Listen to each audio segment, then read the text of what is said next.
Twice a month, TAG talks about current and critical topics of the food industry. To ensure you don't miss any, click subscribe now. Today, we're going to talk about what's worse than opening your mail to find a supplier invoice that has come in a bit higher than you expected. How about opening your mail to find a warning letter advising you of FDA's continuing concerns due to inadequate corrective actions that you gave in response to 483 inspection findings? So for today's TAG Talks episode, I, your host Lisa Lupo, would like to welcome TAG Senior Advisor Ruth Petran to discuss 483s, warning letters, and how to turn a negative into a positive. So welcome, Ruth. Thank you, Lisa. I'm happy to be here. Always love to have you. So can you start us off by providing some detail on the FDA 483s and warning letters, what they are, and when one might be received? Sure. Yeah, starting off with a 483. And this is named for the form that it's written on. And a 483 then is issued to the management of a firm at the end of an inspection to make sure that they're notified when an investigator has observed conditions that they judge that may constitute violations of the Food, Drug, and Cosmetic Act, that's FD&C, and other related acts. These investigators are trained to ensure that each observation they note on this Form 483 are clear, specific, and significant.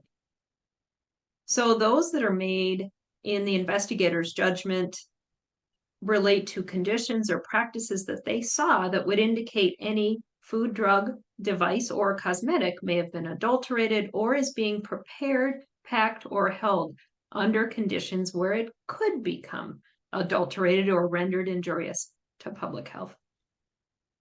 So this FDA 483 observation is a notice that highlights potential regulatory problems, while a warning letter is an escalation of this notice.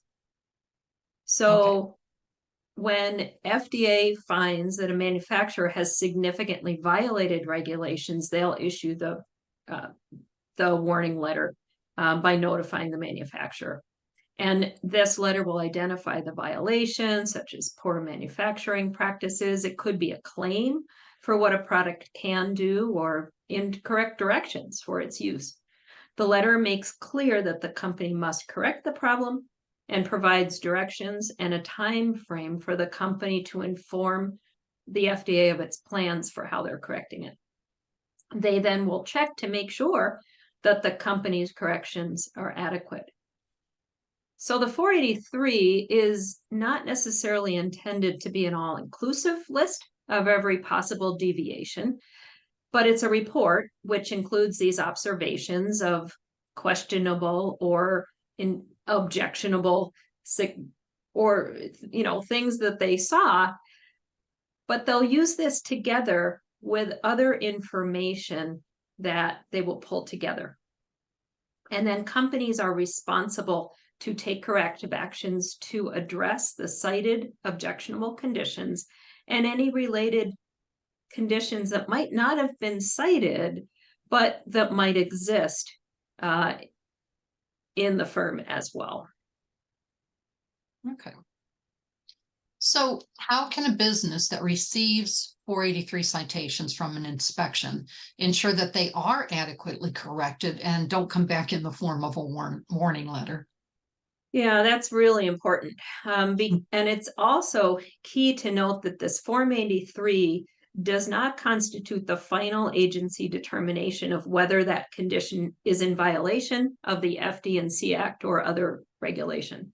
And FDA will consider the 483 along with the written report that they put together called an Establishment Inspection Report, as well as evidence and documentation that they have collected, as well as any responses from the company. And then all of this information gets considered all together to determine what action, if any, is appropriate to protect public health. So there's some basic things that companies need to do to respond appropriately to 483s or a warning letter. First of all, acting quickly.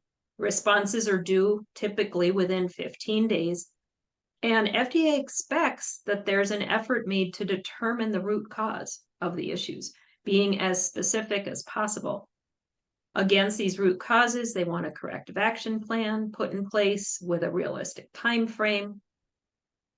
And in order to make sure that this is clearly communicated, it would be recommended to write a first draft, make sure it's clear, compelling, and thorough, and then work to finalize it. You want to include a cover letter from senior management that acknowledges the concerns that were cited, and try to anticipate what additional details the FDA might ask about. You want to cite supportive facts and data as attachments, and make sure, though, they're clear and easy to follow, because you may be giving the FDA a lot of information, so you need to connect it all for them. You want to give regular updates on how you're progressing to the FDA, and then be ready for possible re-inspections from the FDA as they may check on your progress. So with warning letters being publicly posted on the FDA website, how might others in the food industry use those letters to assess their own compliance and improve their practices?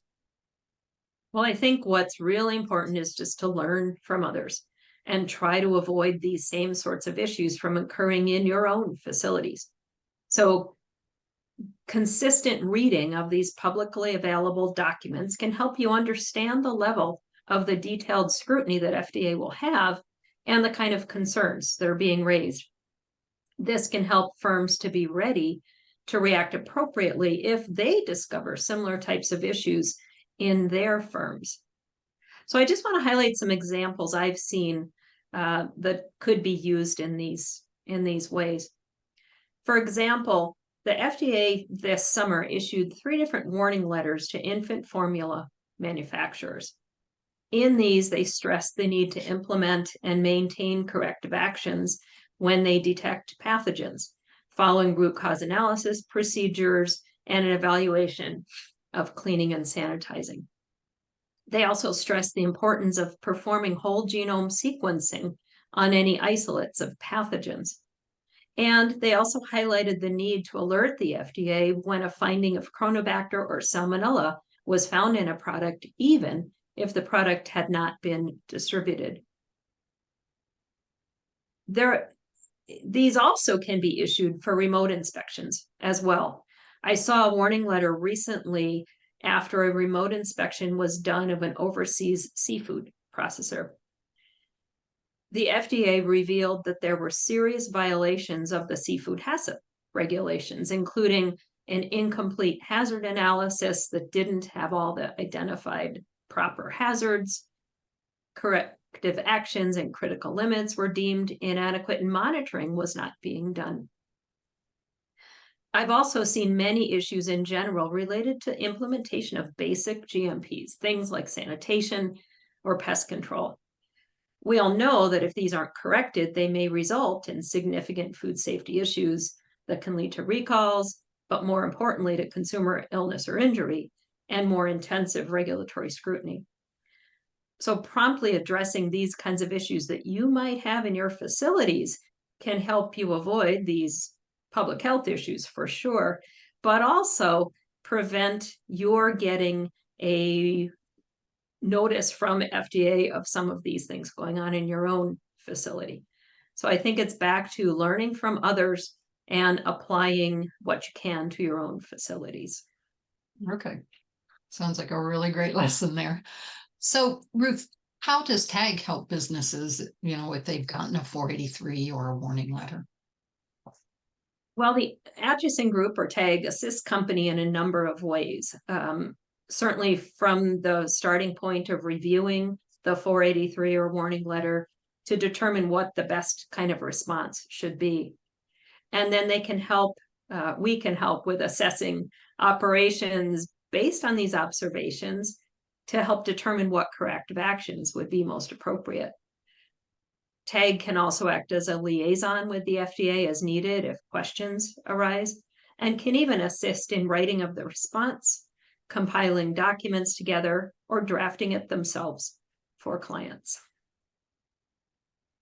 That sounds great. It's I want to thank you for all the information and expertise you've provided here, and even, knowing that TAG can be of assistance if someone does get a 483 or warning letter when they open their mail and get a surprise.